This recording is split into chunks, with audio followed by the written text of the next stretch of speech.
Now let's proceed to the problem-centered design, which focuses on real-life problems of individuals. It places the individual within the social setting, but they differ from learner-centered design in that they are planned before the student's arrival. Number 1 is the life situations design. It can be traced back to 19th century and Herbert Spencer's writing on a curriculum for complete living. Here is an example in which an individual is influenced by different aspects in his life. As mentioned earlier, Herbert Spencer is one of the proponents of life situations design. For him, curriculum must sustain life, enhance life, aid in rearing children, maintain the individual's social and political relations, and enhance leisure, tasks, and feelings. Here are the 3 assumptions that are fundamental to life situations design. And here are the advantages of life situations design. Processes and content are effectively integrated into the curricular experience.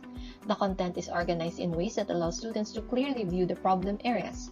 And it uses learners' past and present experiences to get them to analyze the basic aspects of living. It takes students' existing concerns as well as society's pressing problems as a starting point, and it integrates subject matter with related categories of social life. And also, it encourages students to learn and apply problem-solving procedures. However, these are the disadvantages. It's challenging to determine the scope and sequence of living essential aspects, and it does not adequately expose students to their cultural heritage. Also, it tends to indoctrinate youth to accept existing conditions and thus perpetuate social status quo. Also, many teachers are uncomfortable with life situations design, and its organization departs from the traditional curriculum promoted by secondary school, colleges, and universities. Now let's proceed to the last type of problem-centered design, which is the reconstructionist design. So it believed that the curriculum should foster social action aimed at reconstructing the society. It should promote society's social, political, and economic development.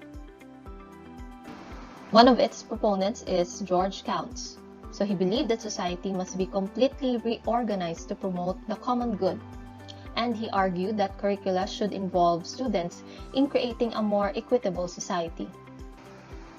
Another proponent is Harold Rogge, who believed that schools should engage children in critical analysis of society in order to improve it, and that he criticized the child-centered schools for contending that their laissez-faire approach to curriculum development produces a chaos of disjointed curriculum. So the primary purpose of social reconstructionism curriculum is that engage students in critical analysis of the local, national, and international community in order to address humanity's problems. To sum it all up, here is the overview of what we've discussed before, which is the major curriculum designs. So here are the subject-centered designs. Here are the learner-centered designs. And the problem-centered design. And as an added bonus, so there is what we call the shadow curriculum.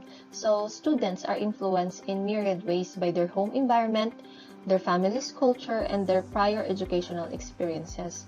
For students of the curriculum, the shadow curricula exist because they are products, or the curricula is a product of human thinking.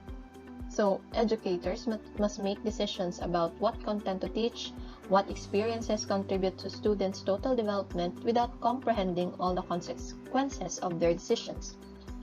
For students of curriculum, it is important that we study the shadows of curriculum within the focus of curriculum design. So in conclusion, curriculum design, especially currently, is a complex activity both conceptually and its implementation. So curriculum design, more than ever,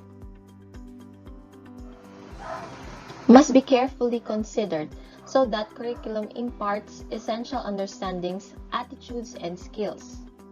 And educators must realize that in our dynamic times, there will be increasing challenges to actually deciding what is indispensable for students to know and do in the 21st century.